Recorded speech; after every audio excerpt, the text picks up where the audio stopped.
When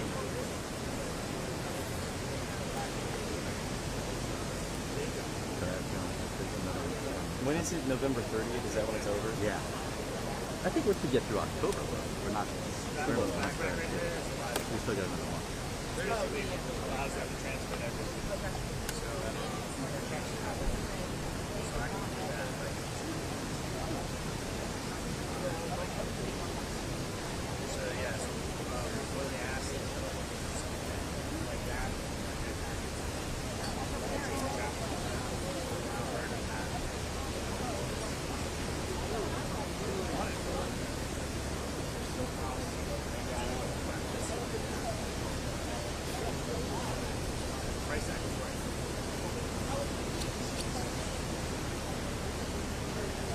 Yeah, but I figured I'd point and show it to you because, like I said, it's a thing that we're behind the times that they've been doing.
Water?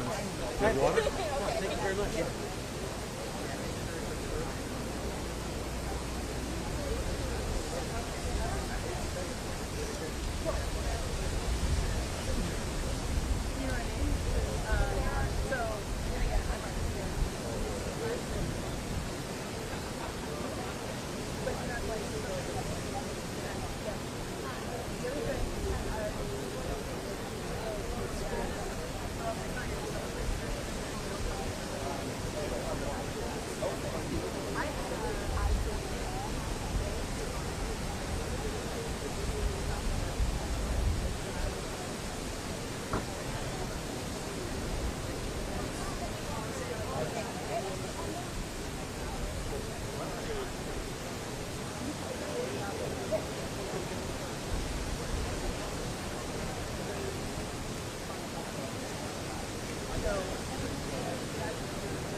So what you did my original plan was that.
like, what are you doing? I'm like, oh, maybe you should turn the TV on.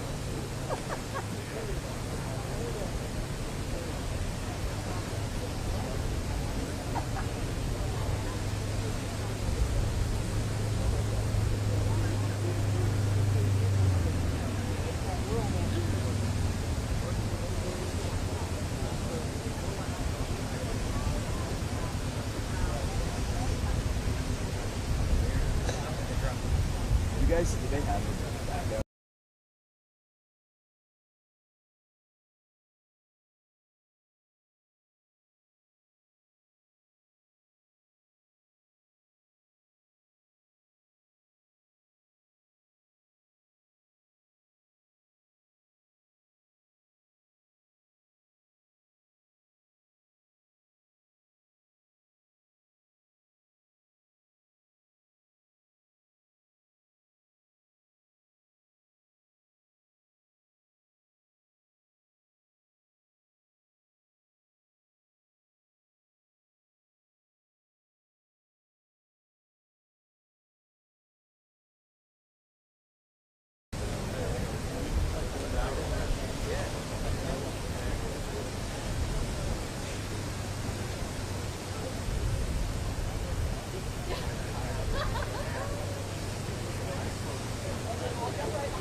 checks, checks, checks, checks, checks, checks. You good? You got it?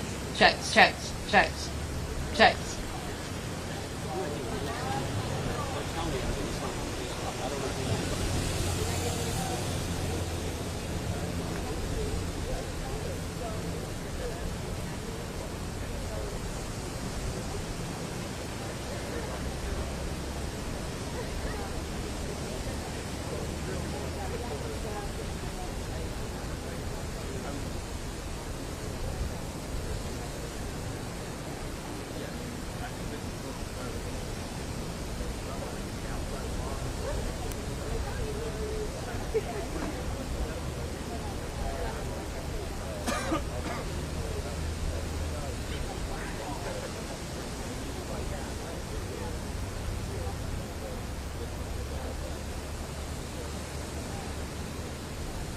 Hey.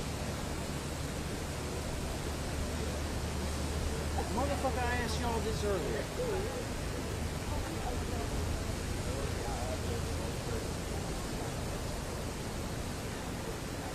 Because nobody else is putting their microphones in, and everyone's plugging into the box.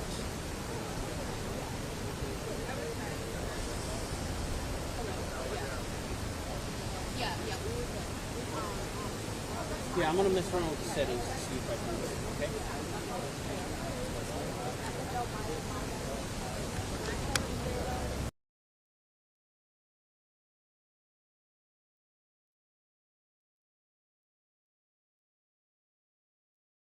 Okay, so it was on my end. Alright, I just clicked the wrong button, so we're good.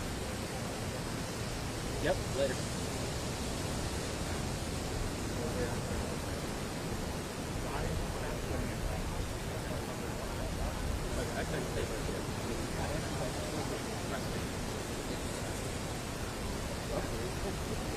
Hey, anything new?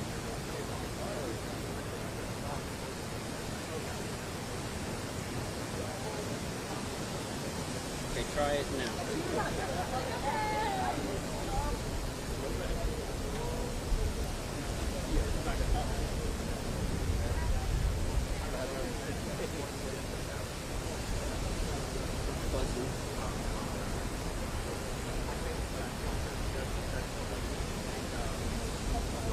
Try it now.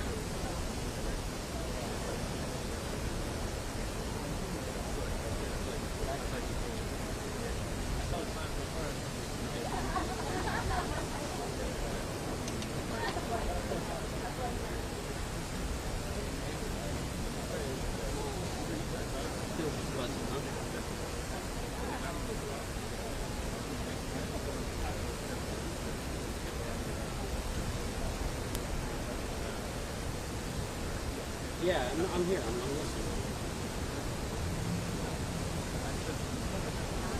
This is 5 minutes.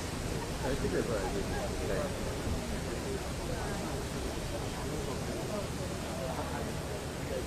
What I'm probably gonna do. Hey, I'll call you right back, right, Angel? Yeah, if you want to go. Or did I? What? Yeah, I'm trying to get some sound. I just want to get the sound. Yeah, so now they're telling me all the hit this plus and seasons, so I've got to play with it.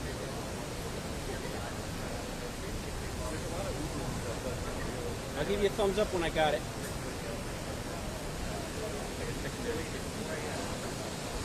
Mic check. Good afternoon. This is your mic check. 1, 2, 3, 4. Testing audio. Joe, how you doing? Good? Good, I got you. Thank you.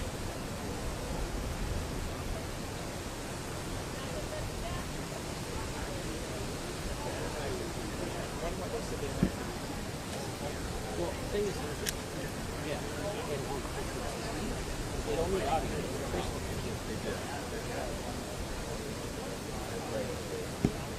I thought that's in phone.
Yeah, go ahead.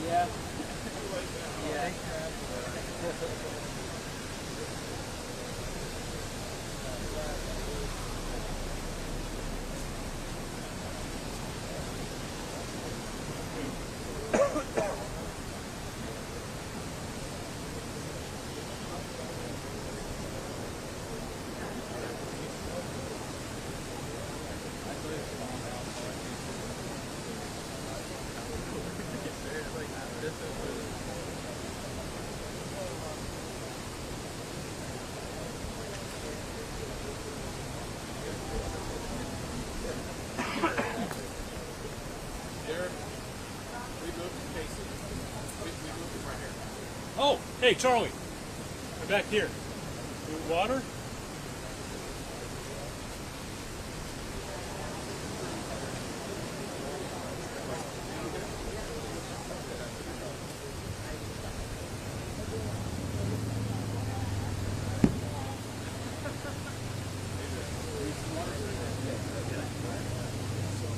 You guys good on water? You need water? Gatorade? Yeah. All right. You guys, you good? Water or Gatorade? No, water's fine.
Are you getting audio? They tell me yes, but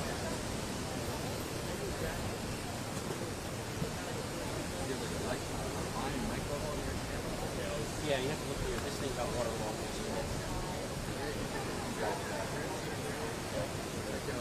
Yeah, hooked on internet. That's where I'm hooked up. Should be right.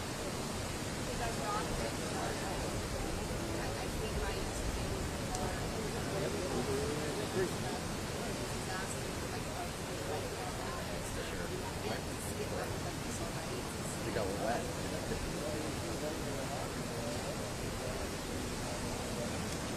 That was having audio issues the other day. I'm plugging the cord. Yeah. Wet.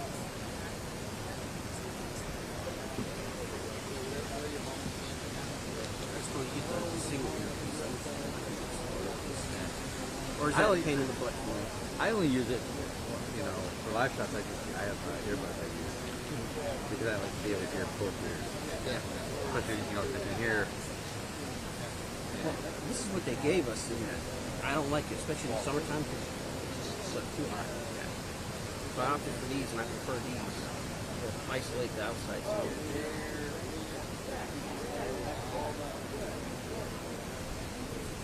This is alright. It just doesn't stay in the ear very well.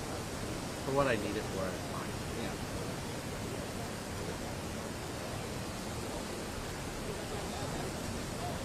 You'd say I am the size of that. Yeah.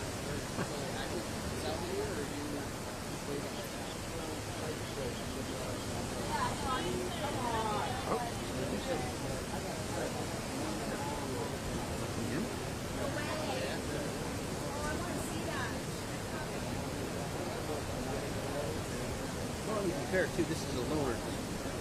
Mine was waterlogged when Debbie came. Oh. Mine blew over before that. I mean, like.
Jared Perdue, Major General John Haas from the Florida National Guard.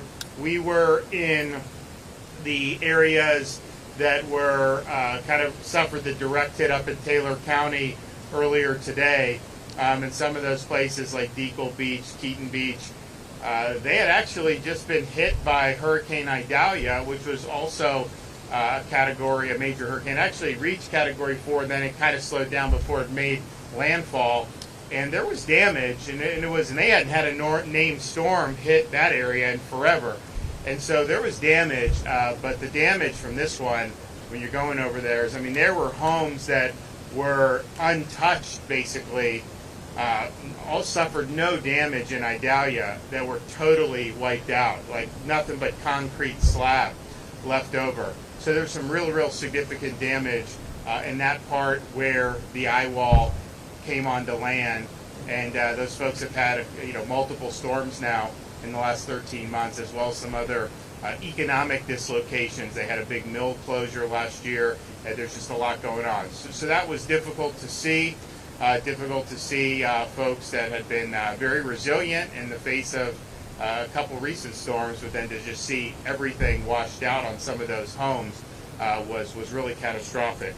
Now we are looking now at almost 2 million accounts have been restored for power since the initial impacts of the storm started, and there's about 429,000 who are without power. Big chunk of that is the Pinellas County, and I know they're working hard to bring that online. We spoke with FPL about this area here. They're optimistic that it could be done, relatively short order. There's just a lot of sand, and so some of the sand inhibits the ability to deal with some of the underground transmission lines. But nevertheless, I know they're working hard about that. We have had a number of course, the main causeways, Sunshine Skyway, and then the Tampa Bay causeways. Those are all back open. Now they had some of them had suffered some damage because you had really significant surge, but FDOT was able to clear that, repair what was needed, and then get that done. So here in Bradenton Beach, one of the things we want to do is get this road fixed as soon as possible. People were talking about, it's going to take many weeks. We don't have that kind of time. Jared and his team, they've already got this under emergency contract. The work has begun. I think the contract is to finish it in 5 days, but we're hoping that they'll do better than that. And so there's parts of the road like here where you have structural damage. So they're going to do temporary repairs, and those repairs will be effective. It'll let people be able to use the road. Not going to be a permanent solution, but I'd rather get this back open where people can use it, and then we'll address it on a permanent basis in the subsequent time period. Then you also have parts where there's just all this sand. So they've got all these, if you came across the bridge, you see all these dump trucks, massive numbers of trucks to get the sand and haul it away. And I think what they're going to do, we're going to store the sand, and then if folks here need it for beach renourishment or something in the future, then they can use it for beach renourishment. But there's a massive amount of sand. They've been able to move some of it off the roadways, but they're going to have to take all this sand. And in some areas, the sand was 5 feet of sand. I mean, can you imagine that? That's pretty incredible. And I have not seen this much sand in any other part that I visited so far in the aftermath of this storm. So this was really significant. So they are going to do that. They're going to fix this part of the road and get it back open. And we think that that's important to be able to go. I know parts of this stretch are open for residents. I know others are going to be soon. That's not obviously the decision of the state. We just want to make sure everything is functioning so that people can get back. I mean, we want people to be able to get back to their homes and businesses as soon as possible. So the goal is 5 days. I always tell them try to do better than that. But that work has been undergone. As soon as we saw the damage, they went and moved to get this done. So I want to thank Jared and his team for doing that. I'll let Kevin talk about some of the broader things we're doing. And I'll let Jared talk a little bit more in detail. But I think if you look at this Gulf Boulevard, there's a number of spots that are going to need to be addressed. And so that's what they're doing. And some of it is structural. Most of it is just massive amounts of sand. but either way, it's going to require this job to get it done. And then we'll hear from the FEMA director. We've reopened the Florida Disaster Fund. So this is a private fund. This is a tax-deductible charitable contribution that you can make. It's a partnership with our partners in the private sector, other non-government groups who work to help people when things like this happen. And so FloridaDisasterFund.org, you can make a donation there. That's been used in the past to do things like fund meals, help people get essentials, just things that are necessary when you have folks that have been displaced. If you need any information, non-emergency information, you can call the State Assistance Information Line at 1-800-342-3557. Don't use that to report an emergency, but if you have questions about information, there's a wide variety of issues that pop up, you can call that line. And now for the next 2 weeks, we're going to have the Hope Florida line 24/7 service. And so this is something, not emergency, but if you need something, if you need some food, if you need help with shelter, if you need assistance in the aftermath of the storm, you can call this Hope line. It's 1-833-GET-HOPE, 1-833-GET-HOPE. We have the Hope bus at Taylor County High School up in Taylor County, as well as in Madison County today, and we'll likely be moving that around the state in the ensuing days. So thanks to everybody who's been working. People did take this storm seriously. You know, it's pretty incredible that you could have a storm that's 100 miles offshore and yet cause this type of damage. And that's just the reality. And people, I think by and large, were prepared for it. I know your local folks were really working hard, and Kevin and his team were working hard to be prepared as well. So now we've got to fix stuff, get people back up on their feet, and make sure that we're able to bounce back. But I would just say for folks here, there's a lot of damage, but there's no question, you're going to be able to bounce back. What I saw in Taylor, I saw the ground zero. Even there, as bad as that was, they're going to come back. It's just going to take a lot of grit. It's going to take a lot of determination. It's going to require resiliency. It's not easy, but it will. This is just too nice an area not to. So this road will be one thing that is done. There's going to be a lot more that'll be done, and we'll get people back going in a good direction again. Okay, Kevin Guthrie. Thank you, Governor, as always, for your support and your leadership in these trying times. The State Emergency Response Team continues to work on search and rescue operations. If you need reunification, and this is something that's been coming in quite a bit lately, is I can't make contact with a loved one. The American Red Cross is simply the best at that in the entire world. They were set up for that. That's something that we're asking you to call the Red Cross on their reunification line. That's 1-800-RED-CROSS or 1-800-733-2767. Again, that's 1-800-733-2767. Sorry. Crews are working around the clock to clear roads and repair critical infrastructure, like you see here from the U.S. Florida Department of Transportation. We are working on getting our points of distribution set up. Today, we have 31 of those set up across the area. We were talking about this particular area coming in, and Jody, I know Jody Fisk and her team are here somewhere. But when they're ready for that, we are ready to support them on getting those open. And there may be some already open in Manatee already. I'm not really sure. I don't have that list in front of me. But we're working towards that. Right about now, when scammers is the time that scammers start to come into this area. You see everybody that's either in a orange vest, DOT logo, Florida National Guard, Florida Fish and Wildlife Commission, Florida Highway Patrol. They got some type of state logo on.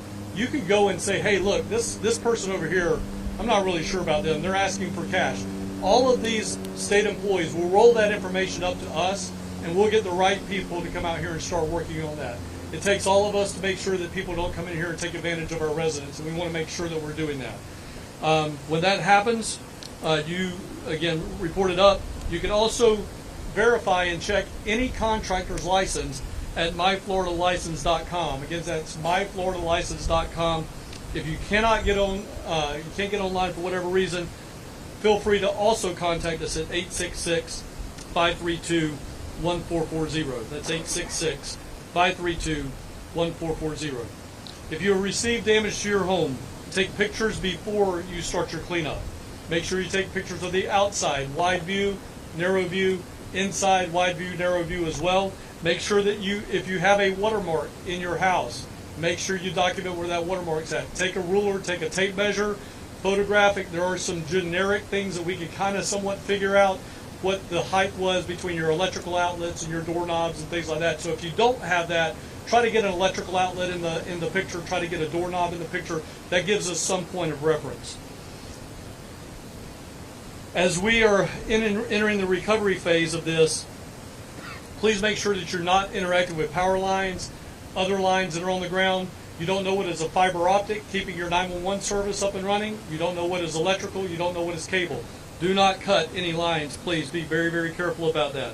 Be sure to make sure you're wearing the right protective equipment. We have, and the governor and I unfortunately have had to do this a number of times, where we talk about fatalities and serious traumatizing injuries that come after a storm when somebody's on a roof, they're on a ladder, they're operating a piece of equipment that they're not trained to do, kickbacks from chainsaws and things like that.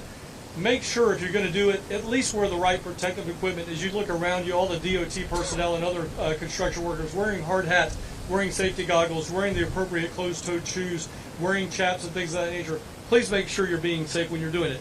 But if you don't have that skill set, you just feel like that is not something I need to be doing, that's a good way to start your decision making. We have people that will help you with that.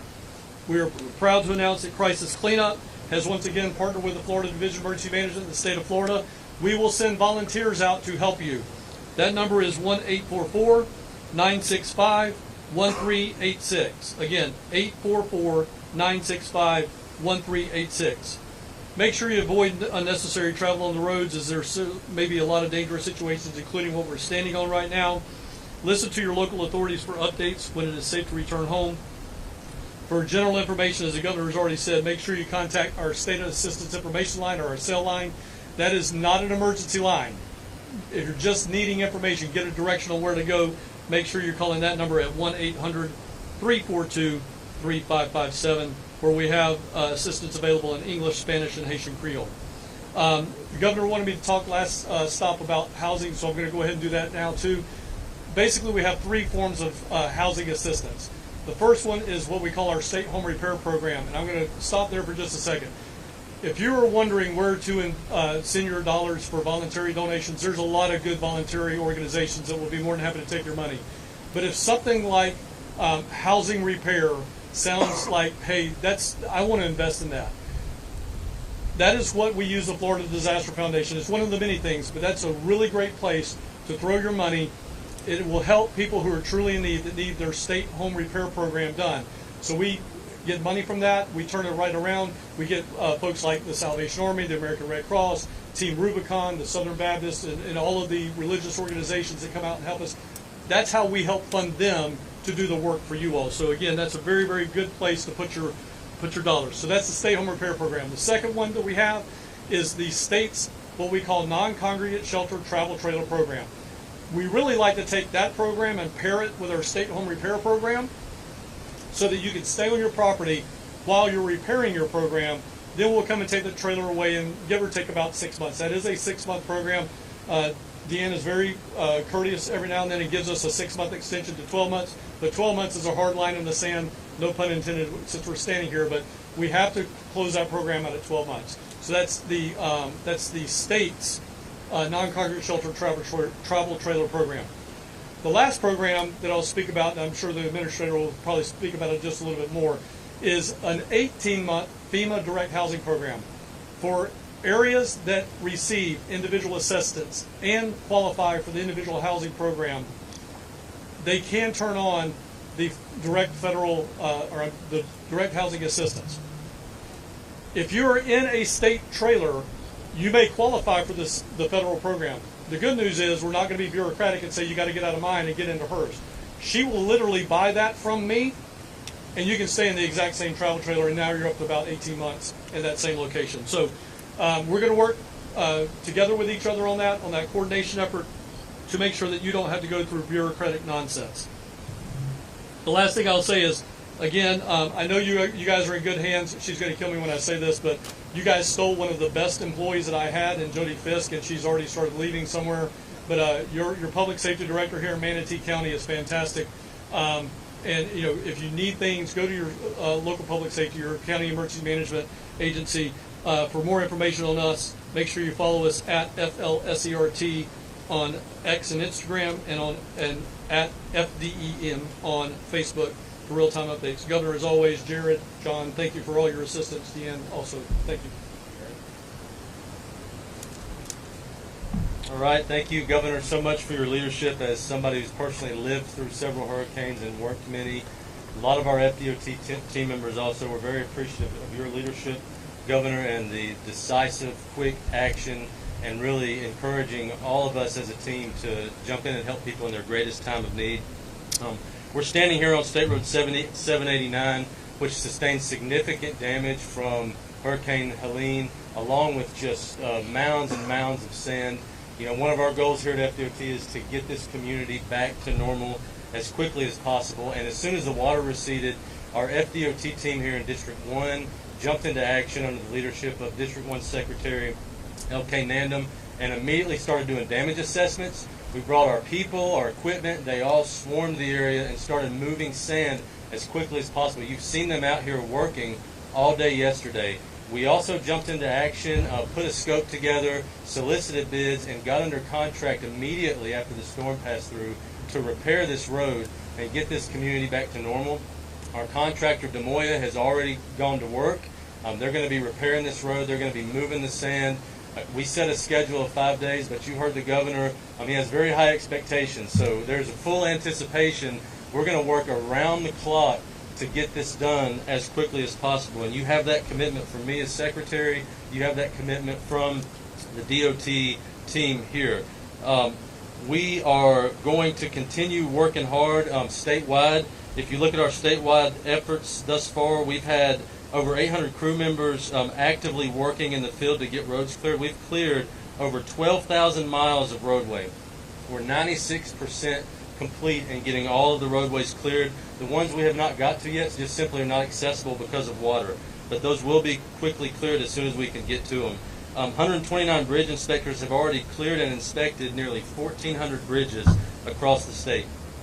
We've inspected 8,400 traffic signals statewide. We still have 180 signals that are a permanent repair project to finish the job as the community as the community continues to recover. Again, thank you, Governor, for your leadership. Thank you to Kevin, all of the partners, the local partners here who have been absolutely amazing to work with. It truly is a team effort. We're all in this together. We get hit by hurricanes every storm season. We always pull together as a community and accomplish great feats. So again, Governor, thank you. We have a lot of work cut out for us, but we're going to get it done. Great. Thank you, Governor, and good afternoon, everybody. First, on behalf of the Biden-Harris administration, I just want to express our deepest sympathy for all of the families who lost loved ones as a result of this storm, and for all of those who incurred damages as well as a result of this storm. We've been able to move resources in here from across the federal family beginning on Monday. Resources from our urban search and rescue teams, the Coast Guard, Fish and Wildlife, Army Corps of Engineers, and others, to be able to support whatever requirements might have come from the response effort. We worked very closely with Director Guthrie and his team to make sure that we were getting our resources in place where he needed them most. And so I'm very proud of the work that our federal partners have been able to do during the response part of this.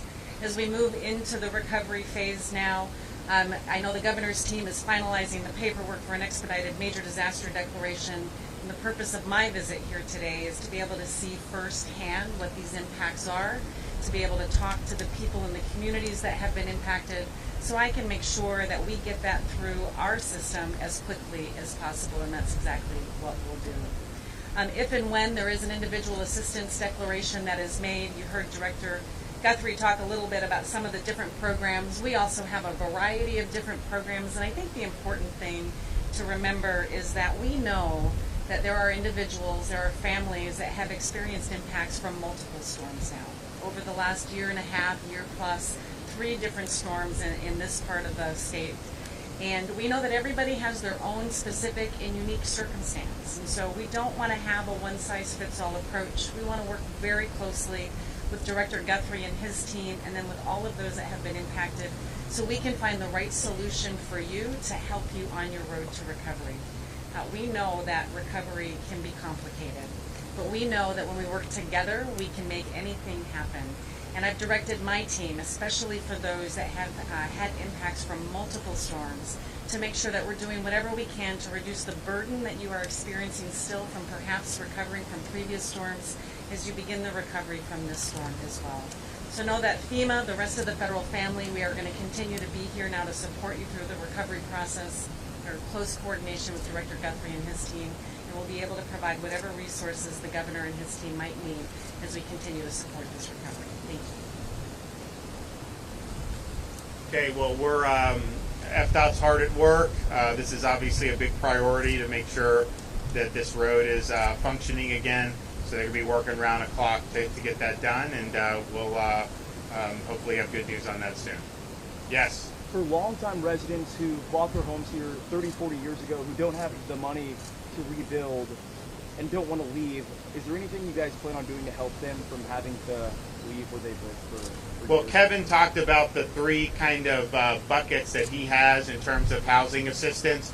I'm not sure that any of those are permanent solutions, but it certainly could give people an ability to to have some stability over a 6-18 month period before they determine what's the best for them to do. So it's when you start talking about people with being displaced from losing a home, there's a lot of things that can befall people. But at least in terms of property, I mean, your home is they say home's where the love is. There's memories. There's all kinds of things that go into that.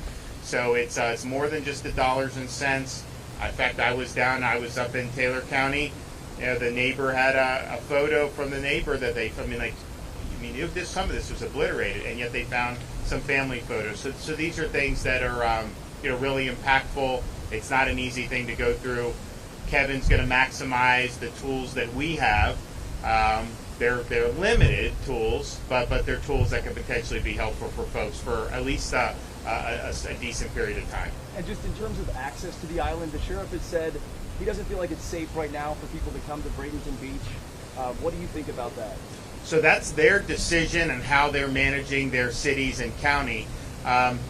We want whatever we can do. If they need something done that we can do so that people can get back, we'll do it. We'll help, because it's important that people are able to get back to their homes, inspect the damage, get back to their businesses, and be able to start to put the pieces together. So that's not our decision about when that happens, but if there are things that there's concerns with, like the road is one, we're taking care of it. There's other things we can do to be helpful. We want to be helpful. Obviously, it needs to be safe for people. And if there's things that more we can do to be helpful there, we will. But clearly, getting people back on is a priority to be able to take stock in your belongings, your home, assess the damage, assess your businesses, and we know that that's important. Okay, thanks everybody.